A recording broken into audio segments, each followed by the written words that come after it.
안녕하세요. 오늘은 4월 27일 화요일 아침입니다. 하나님 말씀으로 오늘 하루도 시작하겠습니다. 오늘 말씀은 출애굽기 12장 37절에서 51절까지 말씀입니다. 제가 읽겠습니다. 이스라엘 자손이 람셋을 떠나 숫곳에 이르니 유아 외에 보행하는 장정이 60만가량이요 수많은 잡족과 양과 소와 심이 많은 가축이 그들과 함께 하였으며 그들이 애굽으로부터 가지고 나온 발교되지 못한 반죽으로 무교병을 구웠으니 이는 그들이 애굽에서 쫓겨남으로 지체할 수 없었음이며 아무 양식도 준비하지 못하였음이었더라. 이스라엘 자손이 애굽에 거주한 지 430년이라 430년이 끝나는 그날에 여호와의 군대가 다 애굽 땅에서 나왔은즉 이 밤은 그들을 애굽 땅에서 인도하여 내심으로 말미암아 여호와 앞에 지킬 것이니 이는 여호와의 밤이라. 이스라엘 자손이 다 대대로 지킬 것이니라. 여호와께서 모세와 아론에게 이르시되 유월절 규례는 이러하니라. 이방 사람은 먹지 못할 것이나 각 사람이 돈으로 산 종은 할례를 받은 후에 먹을 것이며 거류인과 타국 품꾼은 먹지 못하리라. 한 집에서 먹되 그 고기를 조금도 집 밖으로 내지 말고 뼈도 꺾지 말지며 이스라엘 회중이 다 이것을 지킬지니라. 너희와 함께 거류하는 타국인이 여호와의 유월절을 지키고자 하거든 그 모든 남자는 할례를 받은 후에야 가까이 하여 지킬지니 곧 그는 본토인과 같이 될 것이나 할례 받지 못한 자가 먹지 못할 것이니라. 본토인에게나 너희 중에 거류하는 이방인에게 이 법이 동일하니라 하셨으므로 온 이스라엘 자손이 이와 같이 행하되 여호와께서 모세와 아론에게 명령하신 대로 행하였으며 바로 그날에 여호와께서 이스라엘 자손을 그 무리대로 애굽 땅에서 인도하여 내셨더라. 아멘. 오늘 말씀은 애굽에서 나오는 출애굽에 대해서 몇 가지 중요한 것들을 알려주고 있습니다.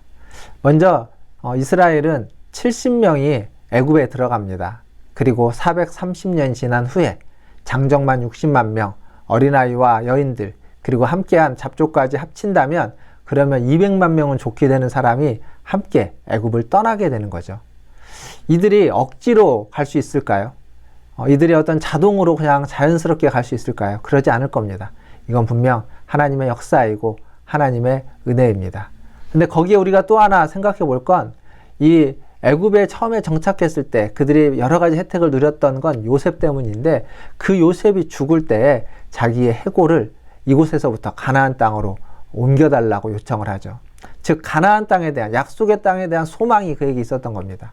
아마 이스라엘 가운데는 히브리인 가운데는 여전히 그 소망이 430년이 지났지만 있었기에 이 출애굽의 명령이 떨어졌을 때 바로가 떠나라고 했을 때 그들은 직접 떠날 수 있었습니다. 모든 가축을 데리고 가족들을 다 함께 떠날 수 있었던 이유는 그들에게 그러한 소망과 전통적으로 내려오는 소망과 기대함이 여전히 그들에게 있었기 때문이라고 생각합니다.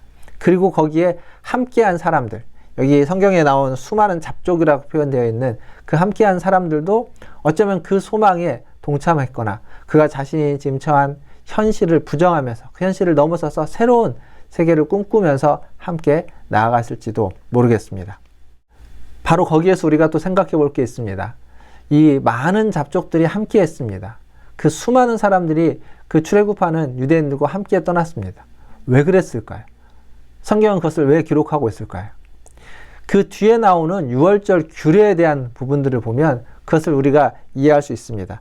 유월절 규례에 참여할 때 돈으로 산 종은 유월절 규례에 참여할 수 있습니다.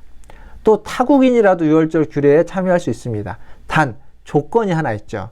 그게 뭐냐면 할례입니다. 돈으로 산 종이 할례를 받은 후에는 유월절에 참여할 수 있다. 그리고 타국인이라 할지라도 이방인이라 할지라도 할례를 받았다면 유월절에 참여할 수 있다라고 합니다. 할례 받지 않았다면 그들과 함께 있을 수는 있겠지만 유월절 규례에는 참여할 수 없도록 했습니다.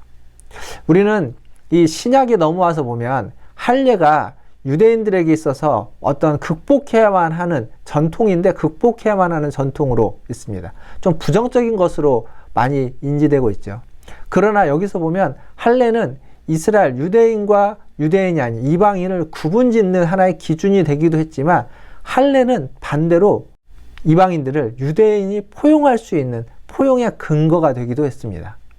즉 다른 말로 바꾸면 할례는 차별의 표식이 되기도 했지만 차별의 표식을 넘어서서 원래 그 할례가 말해주고자 하는 이 오늘 본문에서의 맥락을 보면 포용의 매개로서 할례를 사용할 수 있다는 겁니다. 할례를 통하면 이방인이라 할지라도 타국인이라 할지라도 유대인이 아니라 할지라도 할례를 통하면 하나님의 유월절에 참여할 수 있게 되는 거죠. 사랑하는 성도 여러분, 우리가 가지고 있었던 어떤 믿음이라는 게 그런 거 아닙니까? 우리는 지금 할례가 그러한 표식이 되지 않습니다. 그런데 우리는 그걸 믿음으로 대치하고 있죠. 우리는 믿음으로 말미암아 하나님의 백성이 아니었던 자에서 하나님의 백성으로 새롭게 거듭나서 하나님의 잔치에, 하나님의 나라에 참여할 수 있게 됐습니다.